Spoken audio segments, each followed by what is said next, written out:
할렐루야. 한번 따라하시죠. 씨는 뿌려야 합니다. 뿌려야 합니다. 자, 오늘 시편 126편은 이스라엘 백성들이 성전에 올라가면서 불렀던 노래 중에 한 노래입니다. 자, 그런데 이 시편 126편을 보면 극적인 반전이 있습니다. 왜냐하면 이제 이스라엘 백성들이 바벨론에 포로로 끌려갈 때 보면 3차례 끌려가게 되죠. 그런데 다시 예루살렘으로 돌아올 때도 3번에 걸쳐서 이스라엘 백성들이 포로에서 귀환을 하게 됩니다. 자, 문제는 포로로 끌려갔던 1세대들은 거의 다 포로주에서 다 죽었어요. 그리고 거기서 태어난 2세대들, 그리고 흔히 말하는 1.5세대, 이런 세대들이 이제 예루살렘으로 돌아오게 되었습니다. 물론 어려서 예루살렘을 떠났던 사람들은 어른이 되어서 이제 돌아오게 되죠. 그들이 포로 70년 생활을 하면서 그들의 마음에는 늘 예루살렘에 향한 동경의 마음이 있었습니다. 그들이 예루살렘 성전에서 하나님 앞에 예배하고 하나님의 은혜를 누리고 살았던 그 영광의 때를 늘 기억하고, 그리고 솔로몬 성전과 그들이 자유롭게 살았던 그 아름다웠던 예루살렘이 늘 그리웠습니다. 그래서 그들은 포로로 끌려가서도 자기들의 후손들에게 늘 가르쳤습니다. 얘들아, 예루살렘은 이런 곳이야. 예루살렘은 이런 곳이야. 거기는 하나님의 성전이 있고 하나님께 예배드렸던 곳이고 우리가 마음껏 찬양했던 곳이고 우리가 하나님의 큰 은혜를 입고 살았던 곳이야. 근데 우리가 하나님의 말씀을 거역하고 우상을 숭배하고 우리 마음대로 살다가 결국 하나님의 징계를 받아서 우리가 여기까지 끌려왔지만, 그러나 하나님은 반드시 때가 되면 우리를 다시 예루살렘으로 데리고 가실 거야. 이 정도 되면 아멘을 하셔야 되는 거예요. 그러니까 끌려가던 1세대들이 자기의 자녀들에게, 그리고 거기서 태어난 2세들에게 부지런히 예루살렘에 대해서 가르쳤습니다. 그러니까 그 예루살렘에 대하여 자기들이 어른으로부터 들었던 이 세대들은 그들도 비록 포로 생활을 하고 있지만 그들도 예루살렘을 동경하게 되는 거죠. 자, 그런데 때가 되어서 드디어 하나님께서 이스라엘 백성들을 예루살렘으로 돌아오게 하는 칙령을 발표하게 합니다.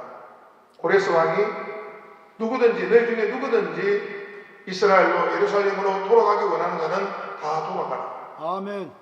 그래서 이스라엘 백성들이 이제 예루살렘으로 돌아오게 되었습니다. 아멘. 그러니까 성경에 보니까 오늘 이렇게 말합니다. 얼마나 그들이 기뻤는지. 여호와께서 시온의 포로를 돌려보내실 때 우리는 꿈꾸는 것 같았다. 아멘.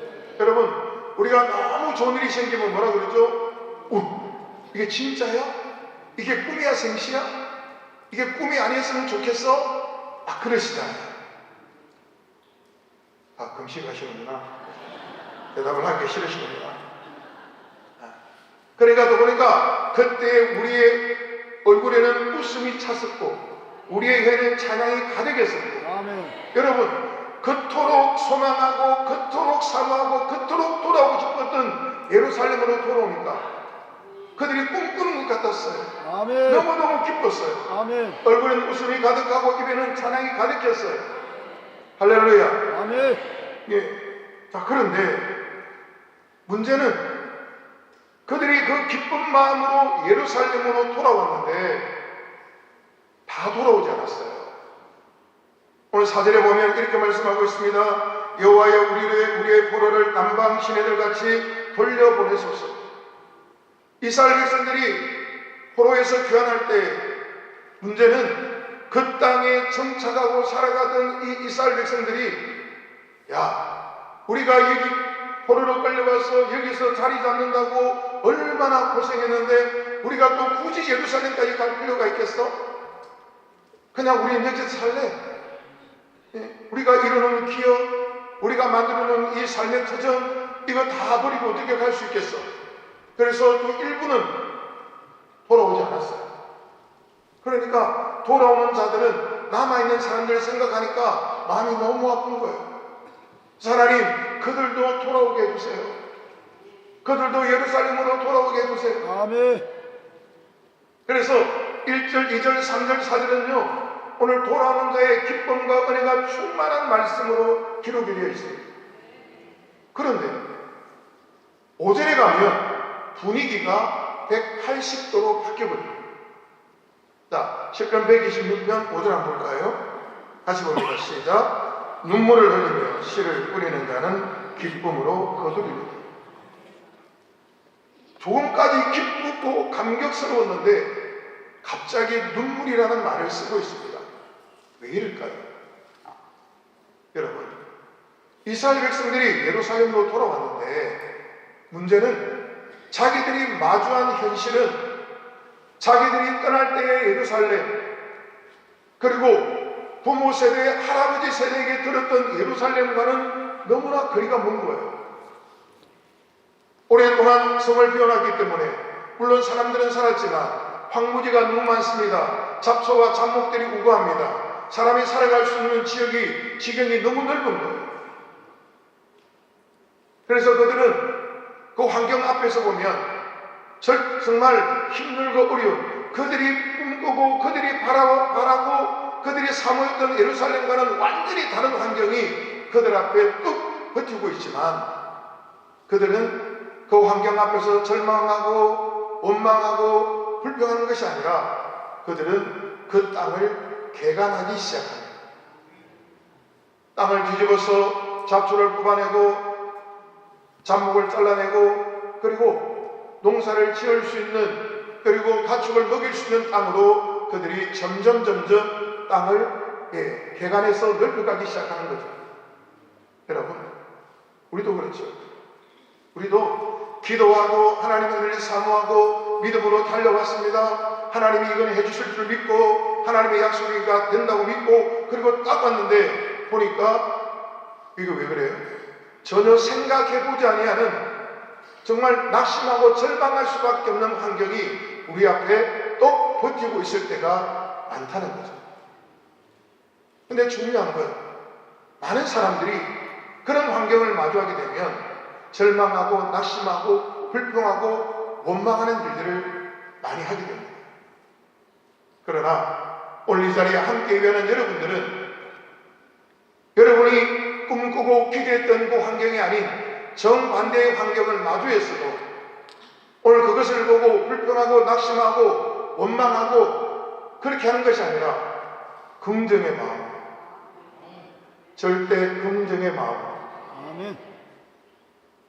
이쪽은 아멘 안 하시는데 이쪽을 보고 이야기해야 되죠.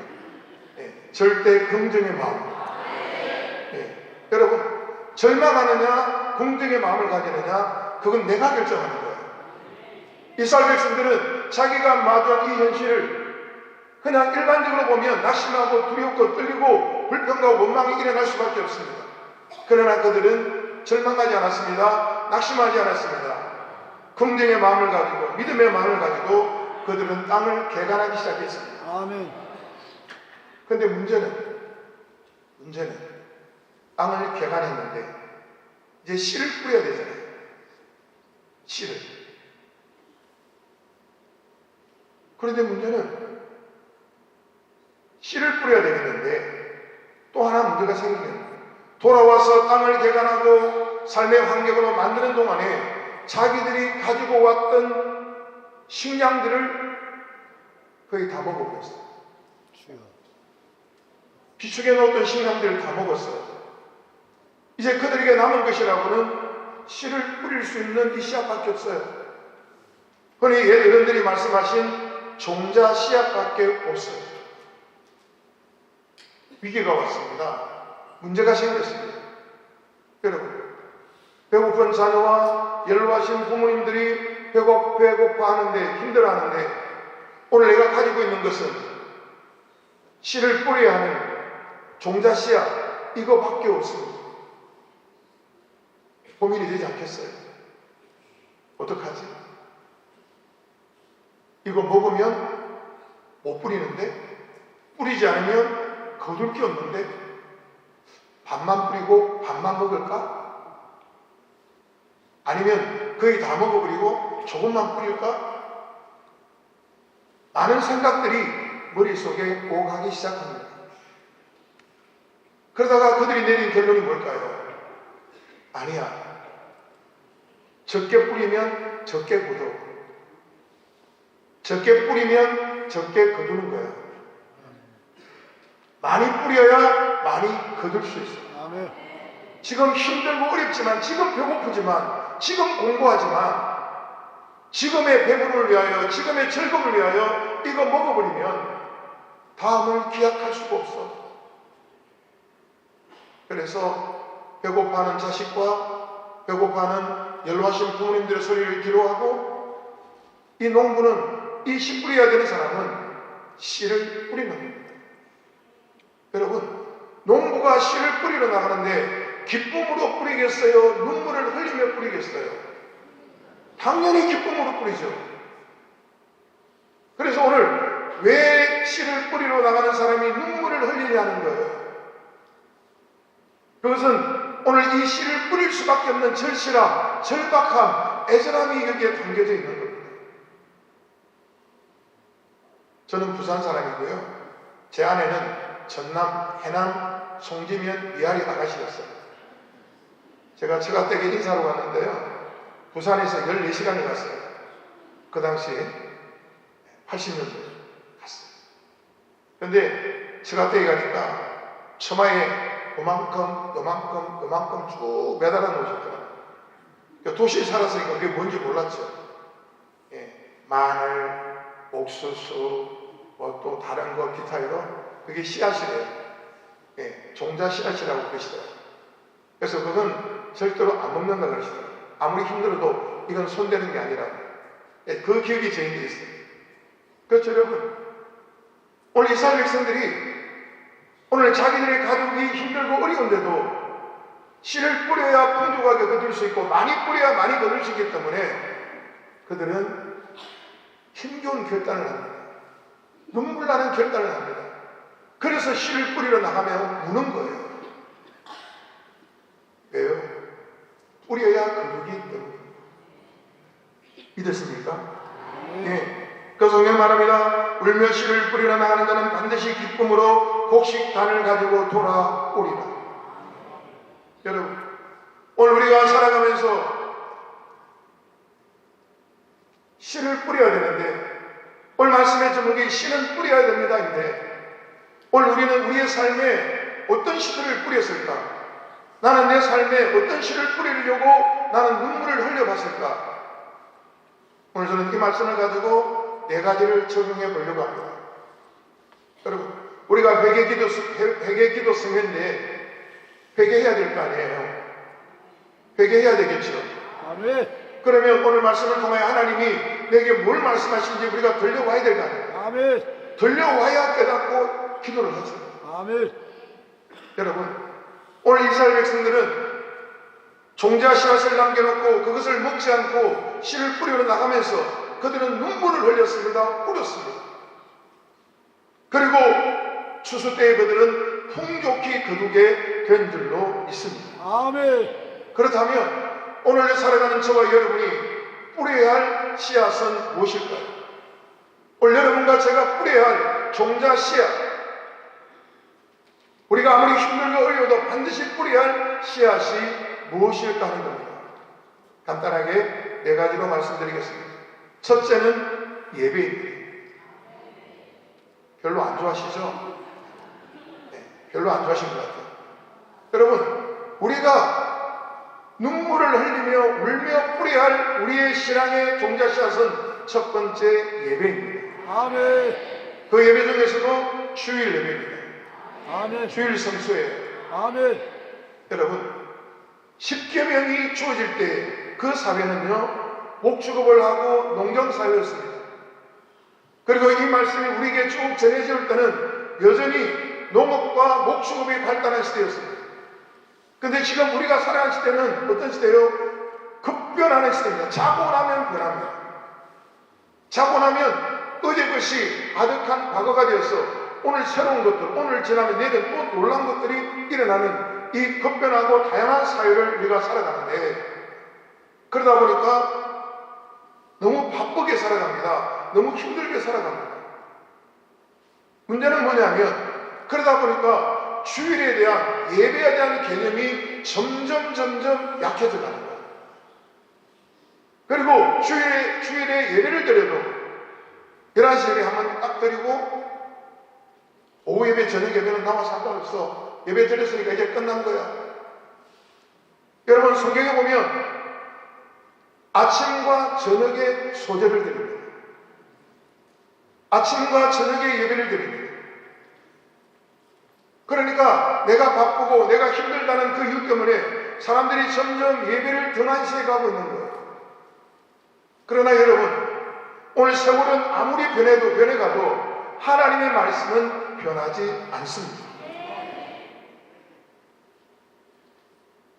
그런데 우리가 변하지 않는 하나님의 말씀을 붙들어야 되는데, 사람들이 자신의 처지와 환경을 붙들기 시작합니다. 그러면서 점점 예배를 등한시하게 되고, 나중에는 주일을 빼먹는 사람도 있고 아주 주일과 거리가 멀게 살아가는 사람들도 많이 있습니다.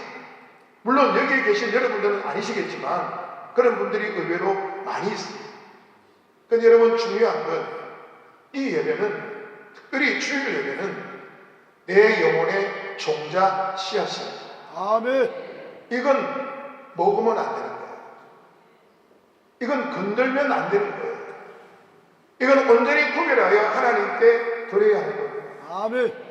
오늘 여러분에게 이런 은혜가 있기를 주의 이름으로 축원합니다. 아멘. 축원합니다. 아멘. 혹시 여러분 중에 예배를 등한시하고 적당하게 예배를 드리고 내 기분 따라, 내 느낌 따라 교회를 나가고 그런 분이 만약 계신다면, 이번 회개 성회를 통하여 바꾸어지는, 회개하고 예배를 귀하게 여기고 하나님 앞에 예배하기를 기뻐하는 은혜가 있기를 주의 이름으로 축원합니다. 아멘. 축원합니다. 아멘. 여러분, 이게 회복이 돼야 돼요.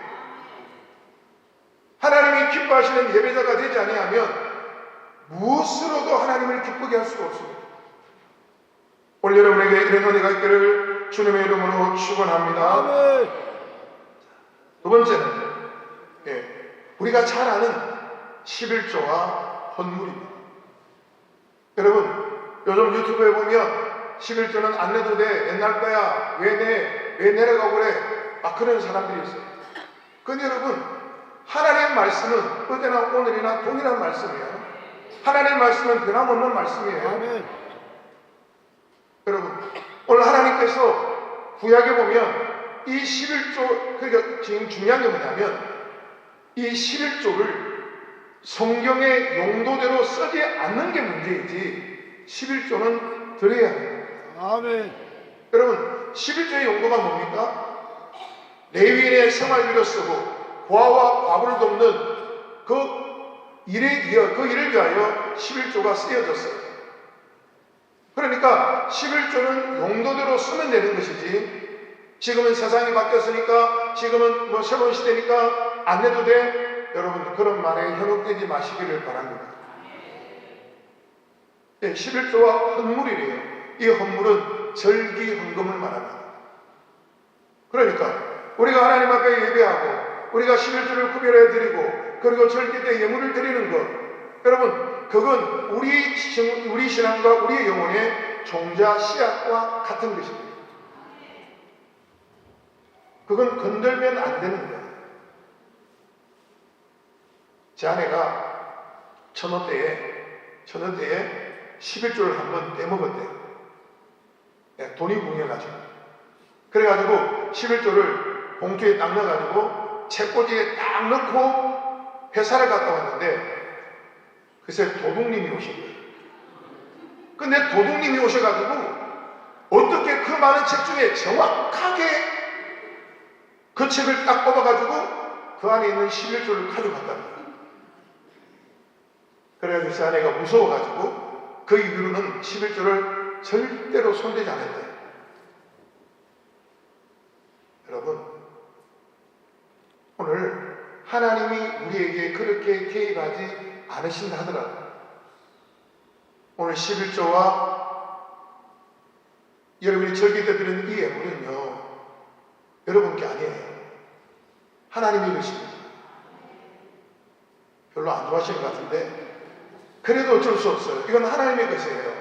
여러분, 신앙과 삶의 종자 씨앗이에요. 건들지 마세요. 건들 분들이 많으신가 보네요. 여러분, 이게 지금 정말 중요한 거예요. 여러분, 사람들이 물질에 막 매이다 보니까 은근히 11조와 절개물에 대한 부담감을 가지고 이것을 이렇게 안 드리고 내가 이렇게 쓰면 어떻게 될 것 같고 막 헛된 생각을 막 하고 있습니다. 그렇지 않습니다. 여러분, 11조 헌물은 여러분의 신앙과 영혼의 종자 씨앗입니다. 그건 내가 먹는 게 아닙니다. 내가 건드려서는 안 되는 것입니다. 여러분, 구약에 보면요, 레위기 27장에 보면 하나님께서 우리 마음을 너무 잘 아세요. 하나님께서 동물의 11조 드리는 규례를 만드셨는데 어떻게 만드셨느냐? 소나 양을 11조로 드릴 때는 목자의 지팡이 아래로 지나가는 10번째가 11조다. 10번째가 내 거다. 그렇게 말씀하셨어요. 만약에 이걸 바꾸게 되면 바꾼 것도 이것도 둘 다 내 거야. 그러니까 너희는 동물의 11조를 드릴 때 10번째께 어떤 것이든 그걸 내게 드려. 하나님 이렇게 정하셨어요. 여러분, 목자의 지팡이 아래로 예를 들어서 소가 지나갑니다. 한 마리, 두 마리 있으면 9마리, 10마리 딱 지나가는데 이게 암소예요. 새끼도 뵀어요. 근데 뒤에는 이쪽 말은 수소예요, 수소. 그러면 사람 마음은 어떻게 했어요? 어차피 하나님께 드리는 한 마리니까 수소를 드려야지라는 마음이 들 수 있겠죠. 근데 하나님은 네가 만약 그렇게 해서 교계를 바꿔서 11번째를 드려? 그러면 10번째와 11번째가 내 거야. 무슨 말입니까? 내 거는 손대지 마. 그대로 드려. 제 얘기가 아니라 레위기 27장에 그렇게 기록되어 있어요. 여러분,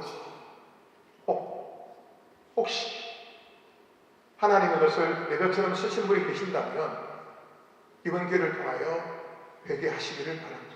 아멘. 하나님의 것을 내가 내 마음대로 쓰면 하나님이 내 삶을 보장해 주시지 않아요. 책임져 주지 않으세요. 도와주지 않으세요. 하는 것마다 안 되게 하세요. 왜요? 깨닫고 돌아와야 되니까. 그래서 여러분, 혹시 11조와 헌물을 아까워서 안 되는 분이 계신다면 이번 집회를 통하여 회개하고 하나님의 것을 온전히 구별하여 하나님께 드리는 은혜의 삶이 이어지기를 주님의 이름으로 축원합니다. 아멘. 자, 세 번째. 여러분, 오늘 우리에게 하나님이 원하시는 게 있습니다. 물론 우리가 사랑하기를 원하세요. 그러나 하나님이 우리에게 가장 먼저 원하시는 건 하나님은 저와 여러분이 거룩하기를 원하십니다. 아멘. 그래서 내가 거룩하니 너희도 거룩하라고 말씀하셨어요. 여러분, 거룩은 우리가 거룩해져도 되고 안 해도 되는 게 아니라 거룩은 우리가 반드시 이루어야 될 하나님의 속성입니다. 그런데 디모데전서 4장 5절에 보면 우리가 거룩해질 수 있는 방법이 있는데 그게 뭐냐? 말씀과 기도. 말씀과 기도로 거룩하여 지니라. 아멘. 여러분, 오늘 우리가 어떤 행위로 거룩해지는 게 아니라 우리가 하나님의 말씀을 읽고 기도함으로 말미암아 하나님의 은혜로 말미암아 우리가 점점 하나님의 성품을 닮아가는 아름다운 사람으로 세워질 줄로 믿습니다. 아멘. 오늘 우리에게 이런 은혜가 있기를 주 이름으로 축원합니다. 여러분, 오늘 하나님의 거룩함을 우리가 회복해야 돼요. 이게 하나님의 형상을 회복하는 겁니다. 오늘 내가 어떤 사람인지는 내 자신이 너무 잘 알잖아요. 저도 제가 어떤 사람인지 저를 너무 잘 알아요. 그래서 엎드려서 그렇게 기도했어요. 하나님, 저는 여기 있어서 말씀을 전할 수 없는 자입니다. 부끄러운 자입니다. 그러나 하나님 세우셨으니 하나님 말씀답게 바로 전하고 가게 도와주세요. 여러분, 우리는 다 마찬가지입니다. 중요한 건 나를 거룩하게 만들어가기 위해서, 하나님이 기뻐하시는 삶으로 만들어가기 위해서 우리가 말씀을 읽고 말씀을 가까이 하고 기도하는 일을 게을리하지 말아야 할 줄로 믿습니다. 여러분, 제가 제 성도들 보면요, 목사님 너무 피곤해서 그래요, 너무 힘들어요. 그렇죠. 아침 일찍 나가서 저녁 늦게 퇴근하고 얼마나 힘들겠어요. 근데 금요예배 나오라 그러죠. 토요일날 전도하러 나오라 그러죠. 주일날 예배 다 들고 가라 그러죠. 너무너무 힘들어요. 막 주일 5정도 되면 막 코가 썩자는 내는 것 같아요. 근데 놀라운 건 자기들이 휴가를 내어서 놀러 갈 때 보면 얼굴이 막 그냥 그렇게 피곤하고 돈 없고 힘들다 그러다가 자기 가족들끼리 여행을 가는 그 주간에 보면요, 얼굴이 만개 있어요. 만개. 물론 휴식이 필요하죠. 근데 중요한 건 오늘 내가 하나님 앞에 얼만큼 거룩한가, 나는 거룩해지려고 얼마나 애쓰고 있는가, 오늘 그건 나 자신만 아는 겁니다. 오늘 나의 내면을 하나님 앞에 그대로 내어놓고 하나님의 은혜를 구하고 하나님이 명하신 거룩의 자리로 나아가는 은혜가 있기를 주님의 이름으로 부탁을 드리겠습니다. 마지막 네 번째는요, 소명입니다. 소명. 여러분, 사명은 예수 그리스도를 믿는 모든 사람들에게 주어진 거예요. 복음을 전해야 되고 사랑해야 되고, 이건 예수님을 믿는 모든 사람들에게 동일하게 주어진 거예요. 사명이에요. 그러나 하나님께서는 우리에게 소명을 주셨습니다. 이 소명은 개인적인 부르심이에요. 개인적인 명령이에요. 하나님이 여러분 각각 개인에게 어떤 일을 하기를 원하시는데, 오늘 사람들은 거기에 대하여 별로 관심이 없어요. 내가 하고 싶은 일, 내가 원하는 일에 빠져가지고 하나님이 내게 원하시는 일이 무엇일까? 거기에 별 관심을 안 가져요. 그러니까 내 나름대로 열심히 달려가는데 늘 힘들어요. 공고해요. 안 풀려요. 왜 그렇겠습니까? 하나님이 원하시는 방향으로 내가 가지 않기 때문입니다.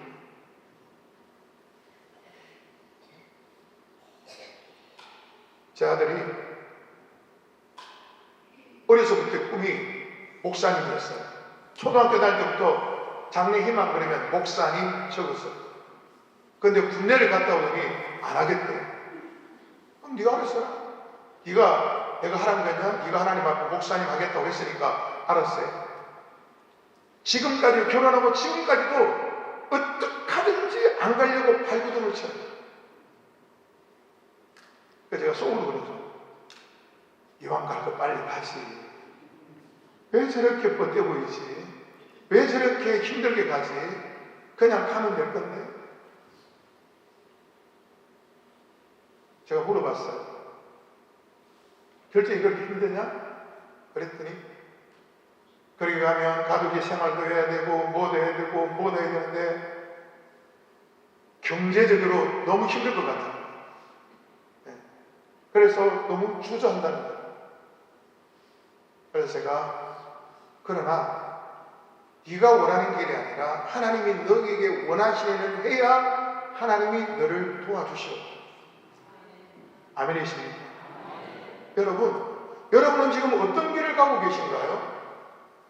여러분의 신앙과 인생의 목표와 목적이 어디입니까? 무엇을 이루려고 열심히 달려갑니까? 무엇 때문에 여기까지 오셔서 금식하며 하나님의 은혜와 도심을 구하고 있습니까? 혹시 여러분의 꿈을 이루려고 그런 건 아닌가요? 여러분이 원하는 것을 이루려고, 그걸 얻으려고 금식하고 기도하고 계시지는 않는가요? 기도를 한번 바꿔보시죠. 하나님, 내가 어떻게 하기를 원하십니까? 내가 어떻게 해야 하나님의 뜻을 이루는 것입니까? 여러분, 내 꿈과 내 목적을 이루기 위해서 아무리 몸부림쳐도 올바른 없습니다. 왜요? 하나님은 여러분에게 원하시는 것이 있기 때문에. 저도요, 목사님이 되겠다는 생각은 1도 안 해봤어요. 저는 그저 장로되어서 열심히 섬기고 목사님 섬기고 주일 하겠다고 그렇게 꿈꾸고 기도하고 왔는데 그날 하나님이 저를 부르셨어요. 제 안에는 제가 신학교 가면 이혼하자 그러고 같이 안 산다 그러고 난리가 났었죠. 그런데 결국 하나님의 뜻으로 여기까지 왔어요. 여러분, 우리가 먹으면 안 되는 종잣씨앗, 하나님이 여러분 각자에게 주신 소명입니다. 아멘. 소명. 진지하게 고민해 보십시오. 여러분, 이렇게 집회를 가보면 목사님들이 이렇게 말씀하세요. 목사님, 교회 일꾼이 없어요. 왜요? 일을 할 만한 사람들이 다 신학교 갔대. 그래서 조금만 열심히 기도하고 봉사하면 가다가 다 신학교 갔대. 그래서 일할 사람이 없대요. 어디 갔는데 사명자라 그래가지고 여러분, 아니에요. 사명은 모두가 가지고 있는 거라니까요. 하나님이 여러분에게 뭘 원하시는지를 아셔야 된다니까요. 아멘. 여러분, 자식이 부모의 마음을 모르고 자기가 좋아하는 길로 쭉 가면 부모의 근심이다. 똑같습니다.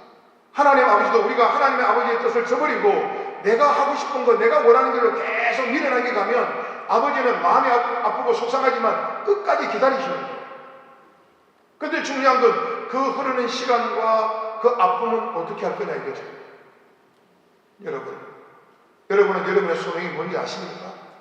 그 소명의 길을 잘 가고 계시나요?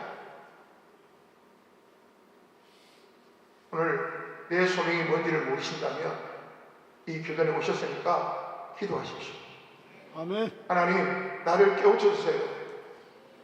내가 뭘 하기를 원하십니까? 나의 소명이 무엇입니까? 내가 어떻게 하나님의 영광을 올려드리겠습니까? 제 아들처럼 지가 하고 싶은 거 못 내려놓고 고생하고 있는 제 아들처럼 되지 마시고, 여러분도 여러분이 하고 싶은 거 그거 하려고 고생하지 마시고 하나님이 여러분을 통하여 이루시고자 하는 그 어떤 귀한 뜻에 순종하여 믿음으로 나갈 수 있는 은혜가 있기를 주님의 이름으로 축원합니다. 아멘. 로마서 11장 29절을 보면 하나님의 은사와 부르심에는 후회하심이 없다고 그래요. 하나님이 우리를 선택하고 부르시면요, 하나님이 후회하심이 없다는 건 하나님이 바꾸지 않으신다는 거예요. 하나님이 저에 대해서 어떤 뜻을 정하셨으면 하나님은 절대로 그 뜻을 바꾸지 않으신다는 거예요. 여러분도 마찬가지입니다. 하나님이 여러분에게 어떤 뜻을 가지고 계시면 안 바꾸세요. 여러분이 아무리 바꿔달래도 안 바꿔주세요. 여러분 고집도 어지간하시잖아요. 아니에요. 아니, 여러분들 고집도 어지간하시잖아요. 제 고집도 어지간하군요. 어지간해요. 그런데 하나님의 고집을 이길 사람은 아무도 없다니까요. 그러니까 미리미리 손들고 하나님, 내 소명이 뭡니까? 내가 어떻게 무엇으로 하나님께 영광을 돌릴까요? 소명을 찾는 생애가 되기를 주님의 이름으로 축원합니다. 말씀을 맺겠습니다. 여러분, 힘들고 어려워요. 지금 여러분의 체제와 환경이 힘들고 어려워요. 이 환경을 바꿀 수 있는 건 하나님이 원하시는 게 뭘까? 나는 하나님의 것을 잘 구별해 드렸을까? 나는 하나님이 원하시는 삶을 향하여 달려갔나? 이걸 점검을 해보셔야 돼요. 그리고 기도하셔야 돼요. 무조건 고쳐달라, 도와달라, 살려달라가 아니라 하나님의 뜻을 알면, 하나님이 원하심을 알고 믿음으로 기도하면 오늘도 우리의 삶에, 우리의 기도에 하나님의 역사가 일어나게 될 줄로 믿습니다. 사랑하는 성도 여러분, 씨는 뿌려야 합니다. 씨는 뿌려야 합니다. 힘들어도 뿌리십시오. 아파도 뿌리십시오. 공부해도 뿌리십시오. 넉넉해도 뿌리십시오. 왜요? 예배의 시, 주일 성수, 두 번째 11조 헌물, 세 번째 나를 거룩해가는 말씀과 기도의 은혜, 네 번째 소명. 오늘 기도하실 때 이 네 가지 중에 여러분에게 해당되는 것이 있다면 그것만 붙들고 기도하십시오. 아멘. 그것만 붙들고 하나님의 은혜가 임하면 또 다른 역사가 여러분 삶에 일어나게 될 줄로 믿습니다. 아멘. 기도하겠습니다.